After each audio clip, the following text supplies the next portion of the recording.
네, 미국발 주요 이슈를 키워드와 관련 검색어로 함께 얘기해 보도록 하겠습니다. 자, 첫 번째 이슈, 바로 요즘 계속해서 거론이 되고 있는 재정 절벽과 관련한 이슈가 되겠는데요.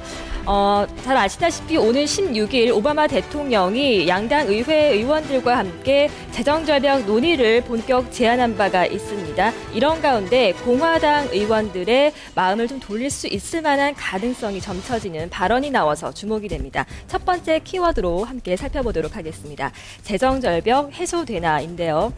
바로 밋 롬니 공화당 대선 후보 측의 경제 고문으로 활동한 글렌 허바드가 부자 증세의 필요성을 인정하고 나서서 공화당과의 재정 절벽 합의에 관심이 모아진다는 얘기입니다. 어떤 주장을 했는지 좀 자세하게 살펴보도록 하겠습니다. 글렌 허바드의 주장을 다음 키워드로 관련 검색어로 함께 살펴보도록 하겠습니다. 글렌 허바드의 발언이 관련 검색어인데요. 외신에 기고한 글에서 재정 절벽을 피하기 위해 부유층에 세금 인상을 해야 한다, 이렇게 주장했습니다.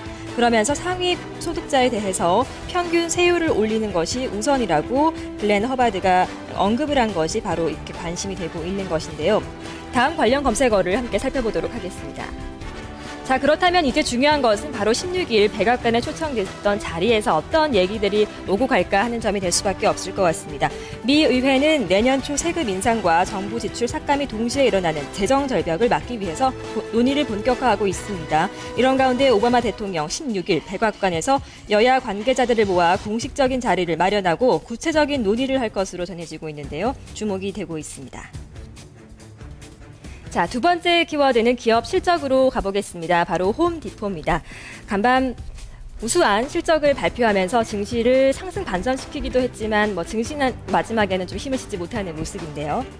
미국 최대 건축 자재 소매 업체 홈디포가 시장 전망을 웃도는 실적을 발표했습니다. 자, 어느 정도였는지 관련 검색어로 살펴보겠습니다. 주당 순이익이 63센트였다고 하는데요. 홈디포는 성명을 통해서 3분기 순이익이 9억 4,700만 달러, 주당 63센트를 기록했다고 밝혔습니다. 이는 지난해 같은 기간 9억 3,400만 달러, 주당 60센트를 웃도는 수준입니다. 또 일회성 아이템을 제외한 이익은 주당 74센트로 전문가 예상치였던 70센트를 넘었습니다. 같은 기간 판매액은 4.6% 증가한 181억 달러였습니다. 자, 어떠한 점이 홈디포의 실적을 이끈 요인이 됐는지 한번 살펴보겠습니다. 최근 개선되고 있는 분위기를 나타내고 있는 주택경기, 미국의 주택경기 회복과 무관하지 않다는 설명인데요. 이러한 성과는 최근 미국 주택시장 경기가 완화되고 있는 흐름과 연관되고 있습니다.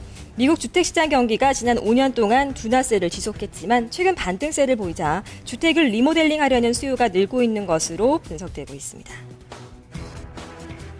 자, 다음 키워드 살펴보도록 하겠습니다. 세 번째 키워드는요, 무디스와 관련한 소식인데요. 살펴보겠습니다. 무디스가 G20 국가에 대한 성장 전망치를 하향 조정했다는 소식인데요. 마지막 키워드로 살펴보겠습니다. 무디스는 10일 현지 시간으로 10일 공개한 세계경제 거시 위험 전망에 관한 보고서에서 올해 G20 국가들의 실질 국내 총생산 증가율을 2.7%로 내다봤습니다. 내년 경제 성장률은 3%, 2014년은 3.3%로 예상했습니다. 이런 수치는 지난 8월에 나온 전망치에서 0.5%포인트 하락한 것입니다. 자, 관련 검색어 살펴보도록 하겠습니다.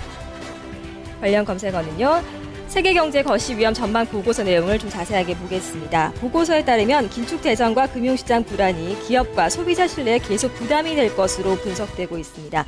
또 불안이 가중되면서 소비와 고용, 투자 결정도 미뤄질 수 있다는 건데요. 특히 미 연방준비제도와 유럽 중앙은행이 완화 정책을 시행해 인플레이션 부담이 있다고 경고했습니다.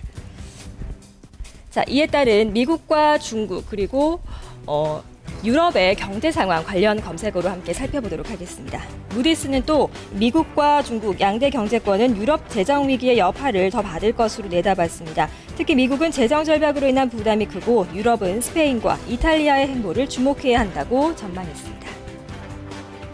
네, 미국의 주요 이슈를 관련 검색어와 키워드로 살펴봤습니다.